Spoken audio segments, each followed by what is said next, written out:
আপনাকে বিনয়ের সাথে অনুরোধ করে যাব, যদি সম্ভব হয় হালাল রোজগার থেকে আল্লাহ যাদের সম্পদে স্বাবলম্বী করেছে একটু ওই মুসলমানদের জন্য, ফিলিস্তিনি দিনী ভাইদের জন্য সহযোগিতা পাঠাবেন।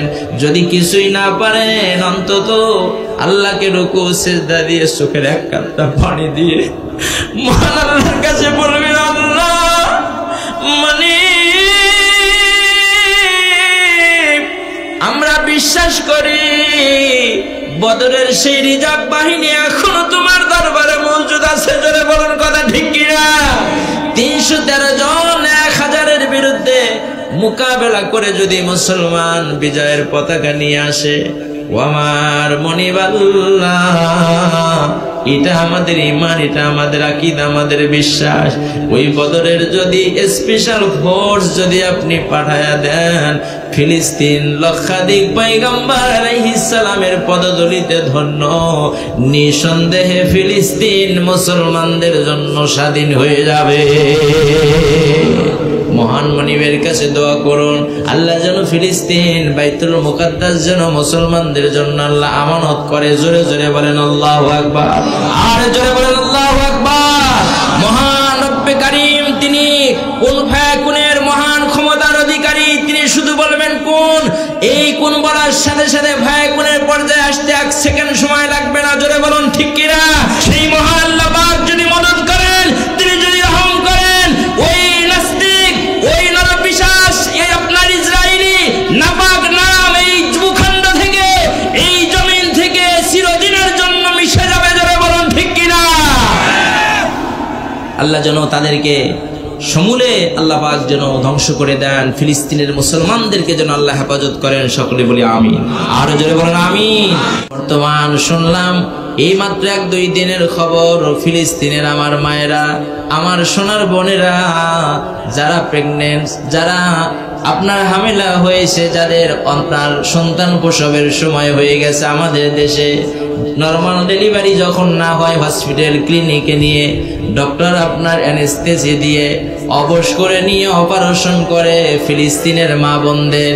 বর্তমান পরিস্থিতি এই পর্যায়ে হয়ে গেছে, কোনো অ্যানেস্থেসিয়া দেওয়ার অপারেশনের পূর্বে অবশ করার মেডিসিন না থাকায় ডাইরেক্ট আপনার কি করে কেসি দিয়ে ডাইরেক্ট আপনার বেলেট দিয়ে কেটে তাদের অপারেশন করতে হচ্ছে। জোরে জোরে বলেন আল্লাহু আকবার।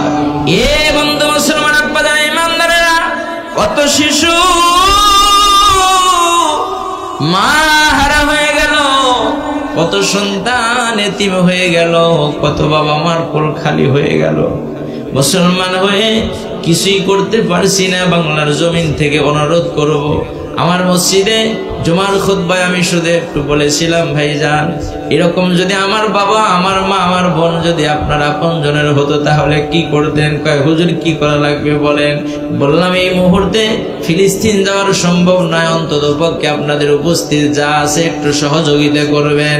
হাজার হাজার টাকা দিয়ে আল্লাহর বান্দারা সহযোগিতা করেছে। বাংলার জমিন থেকে সারসিনা একটি উল্লেখযোগ্য বাংলার একটি অন্যতম দরবার শরীফ, আপনারা নাম শুনেছেন, মুজাদ্দিদুল জামান আবু বকর সিদ্দিক আল কুরাইশি রাহমাতুল্লাহ আলাইহির অন্যতম উত্তরসূরি আল্লামা নিসারউদ্দিন রাহমাতুল্লাহ আলাইহি বগুড়ার জমিনে শুয়ে আছেন।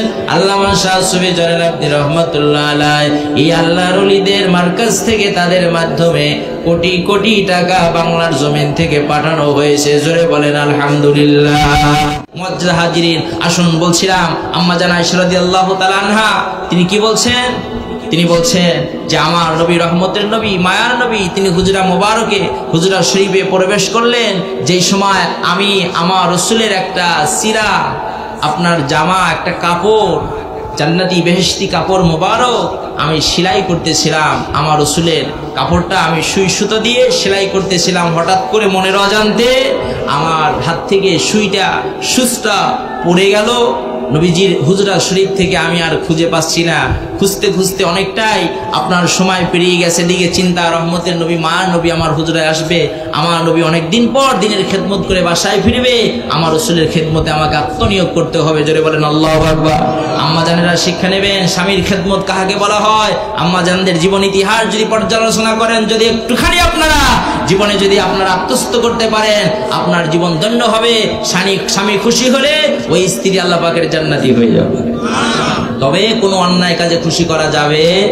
স্বামী যদি বলে চলো একটু গান শুনে আসি, চলো একটু সিনেমার হলে যাই, চলো একটু আপনার এরকম অন্যায় কাজে যাই, তাহলে এই ডাকে সাড়া দেয়া যাবে, ওই কাজে সন্তুষ্ট করা যাবে না। ভালো কাজে তাকে সন্তুষ্ট করতে হবে, তার খেদমতে, তার দিনের আপনার সেবায় যদি আপনার সন্তুষ্ট করতে পারেন, স্বামী খুশি হয়ে যায়, আল্লাহর কাছে দোয়া করলে সে বেহেশতি মানুষ হয়ে যাবে।